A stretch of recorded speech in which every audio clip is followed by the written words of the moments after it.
Assalamualaikum warahmatullahi wabarakatuh. Saya Dina Hoirina dari kelas manajemen C dengan NPM 721213184. Di video kali ini saya akan menjelaskan hasil resume saya, yaitu yang berjudul Stres dan Konflik dalam Organisasi. Pengertian stres sendiri yaitu sebagai akibat ketidakseimbangan antara tuntutan dan sumber daya yang dimiliki individu. Semakin tinggi kesenjangan terjadi, maka semakin tinggi juga stres yang dialami individu dan akan mengancam. Pengertian stres kerja. Stres kerja adalah perasaan tertekan yang dialami karyawan dalam menghadapi pekerjaannya. Ada dua pendekatan, yaitu pendekatan individu dan pendekatan organisasi. Yang pertama yaitu pendekatan individual. Seorang karyawan dapat berusaha sendiri untuk mengurangi level stresnya.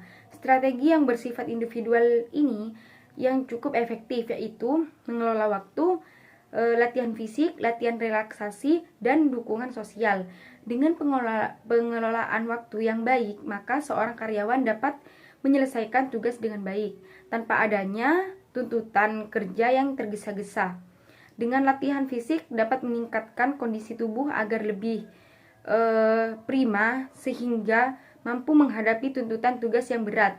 Selain itu, untuk mengurangi stres yang dihadapi pekerja, perlu dilakukan kegiatan-kegiatan santai. Dan sebagai strength terakhir untuk mengurangi stres adalah dengan mengumpulkan sahabat, keluarga yang akan dapat memberikan dukungan dan saran-saran bagi dirinya. Yang kedua yaitu pendekatan organisasional. Beberapa penyebab stres adalah tuntutan dari tugas dan peran serta struktur organisasi yang semuanya dikendalikan oleh manajemen, sehingga faktor-faktor itu dapat diubah. Oleh karena itu, strategi-strategi yang mungkin digunakan oleh manajemen untuk mengurangi stres karyawannya adalah melalui seleksi dan penempatan tujuan, redesain pekerjaan, pengambilan keputusan partisipatif, komunikasi organisasional, dan program kesejahteraan. Melalui strategi tersebut akan menyebabkan karyawan memperoleh pekerjaan yang sesuai dengan kemampuannya, dan mereka bekerja untuk tujuan yang mereka inginkan, serta adanya hubungan interpersonal yang sehat, serta perawatan terhadap kondisi fisik dan mentalnya. Ada beberapa cara yang digunakan untuk mengelola stres dalam organisasi, yaitu meningkatkan komunikasi, sistem penilaian prestasi dan sistem ganjaran yang efektif, meningkatkan partisipasi, memperkaya tugas, mengembangkan keterampilan, kepribadian, dan pekerjaan, meningkatkan komunikasi. Selanjutnya ada konflik.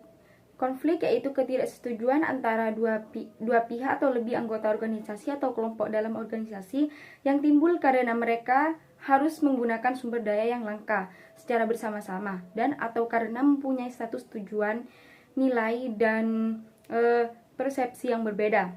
Pendapat tentang konflik. Konflik tidak diinginkan. Konflik dapat memberikan manfaat. Konflik tak bisa dihindarkan. Selanjutnya ada perbedaan konflik dan persaingan. Konflik yaitu merupakan persaingan yang kurang sehat berdasarkan ambisi dan sikap emosional dalam memperoleh kemenangan. Konflik akan menimbulkan ketegangan, konfrontasi, perkelahian, dan frustasi bila tidak diselesaikan. Persaingan yaitu kegiatan yang berdasarkan sikap rasional dan emosional dalam mencapai prestasi kerja yang terbaik.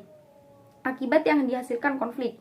Yang pertama itu timbulnya kekompakan di antara anggota kelompok yang mempunyai konflik dengan kelompok lain. Yang kedua yaitu munculnya pemimpin baru dari kelompok yang sedang konflik.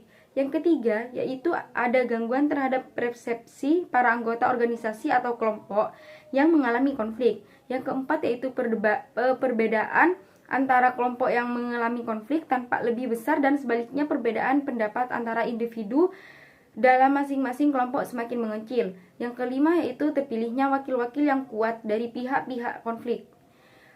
Yang keenam yaitu timbulnya ketidakmampuan berpikir dalam menganalisa persoalan secara jernih. Selanjutnya yang terakhir yaitu ada cara untuk mendeteksi konflik. Yang pertama yaitu membuat prosedur penyelesaian konflik.